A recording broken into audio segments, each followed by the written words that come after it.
अभी भी हमारी पार्टी का आइडियोलॉजी जो हमारे नेता आदरणीय लालू प्रसाद जी का आइडियोलॉजी था उसी पर है। निश्चित तौर से हमारी पार्टी और हमारा महागठबंधन पुनः सत्ता में आएगा। अगला जो भी चुनाव होगा उसमें निश्चित तौर से आएगा। नमस्कार, आप देख रहे हैं लाइव सिटीज़। मैं हूं आपके साथ शिवम।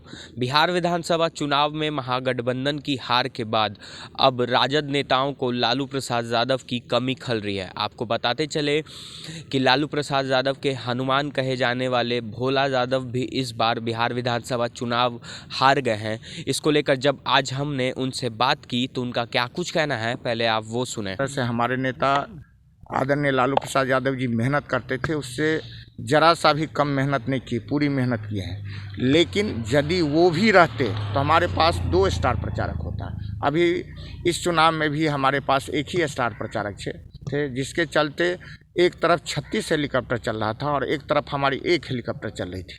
तो निश्चित तौर से दोनों लीडर यदि रहते तो हम समझते हैं एक क्षेत्र में जहां एक प्रोग्राम हुआ है वहां 2 प्रोग्राम होता तो रिजल्ट इससे और बेहतर होता। लालू यादव होते तो नतीजा आपके पक्ष में और अच्छे से आता। देखिए, वही बात हम कहना चाह रहा हूं, यदि चुनाव प्रचार में हमारे अकेले नेता आदरणीय तेजस्वी प्रसाद यादव जी जितना मेहनत किए और जितना कोशिश किए उस हिसाब से पोलराइज करने का पूरा प्रयास किए अपने वोट को, तो उसमें बहुत हद तक सफलता मिली। यदि वो रहते वोट और जुड़ता और निश्चित तौर से और सफलता बेहतर होता। लगता है कि पार्टी में लालू प्रसाद यादव की जो नीति और सिद्धांत हैं उन सिद्धांतों को अभी ज़रूरत है और मजबूती से आगे बढ़ाने की, कहीं ना कहीं उसमें कमी हुई, इसका भी नतीजा हुआ। देखिए, अभी भी हमारी पार्टी का आइडियोलॉजी जो हमारे नेता आदरणीय लालू प्रसाद जी का आइडियोलॉजी था उसी पर है।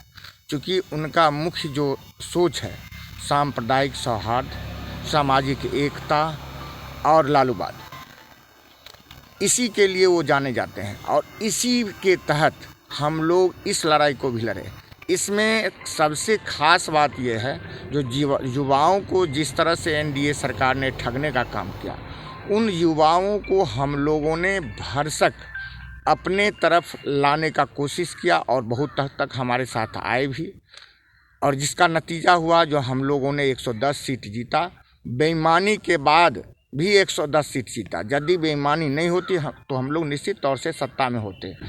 जिस तरह से किसानों के साथ छला जा रहा है, युवाओं के साथ छला जा रहा है, आम लोगों के साथ छला जा रहा है, इन सारे बिंदुओं पर विस्तार से हमारे नेता ने अपने चुनाव प्रचार के दरमियान बातों को रखा और बेरोजगारी जो सबसे बड़ा अभिशाप के रूप में पूरे बिहार को डसते जा रहा है, उस बेरोजगारी पर उन्होंने कहा 10 लाख युवाओं को हम रोजगार देंगे। निश्चित तौर से हमारी पार्टी और हमारा महागठबंधन पुनः सत्ता में आएगा। अगला जो भी चुनाव होगा उसमें निश्चित तौर से आएगा। तो आपने सुना, उनका साफ तौर पे कहना है कि इस बार महागठबंधन बिहार विधानसभा चुनाव तो हार गई है, पर उन्होंने साफ तौर पे यह कहा कि जहां एक तरफ बीजेपी के द्वारा 36 हेलीकॉप्टर उड़ाए जा रहे थे और हमारे तरफ से बस 1 हेलीकॉप्टर उड़ रहे थे, जिसमें नेता प्रतिपक्ष तेजस्वी यादव बस हमारे लिए स्टार प्रचारक थे।